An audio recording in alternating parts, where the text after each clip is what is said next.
আছেন ওরা তিনজন এখন দৌড় প্রতিযোগিতায় অংশগ্রহণ করেছে। এই যে 1 নম্বর শাকিল, 2 নম্বর রফিকুল আর 3 নম্বর হচ্ছে, হ্যাঁ আপনার নাম কি ভাই বলেন? সুদেব। তো আপনারা প্রস্তুত হন, আমি 3 বললে আপনারা দৌড় দিবেন, ঠিক আছে? রেডি? 1 2 3। আরে আরে কি অসাধারণ দৌড়, অসাধারণ দৌড়, অসাধারণ অসাধারণ।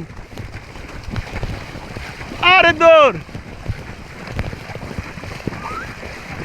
ও শাকিল জিতে গেছে, শাকিল জিতে গেছে। পরপর 2টি খেলা শাকিল জিতে গেল। এই সে শাকিল প্রতিটি খেলা জিতে গেল। আর ওরা দেখি কি অবস্থা, এটা কাহিল হয়ে গেছে। এটা লেফারিকে 1 লক্ষ টাকা দাও, কি আমার ভুল হইলো? পাশ হইতে পারলাম না। 1 লক্ষ টাকা দিছিলেন? হ্যাঁ। হাই হাই, তাহলে দ্বিতীয় পর্যন্তকে দেখি কত টাকা দিছিল ভাই? ভাই আমি তো জিতলাম ভাই 2 লক্ষ, 3 লক্ষ টাকা পুরস্কার আছে। তারপরে দিতে পারলেন না? না ভাই, মনে খুব দুঃখ। জি স্যার। হতাশ হতাশ জীবন।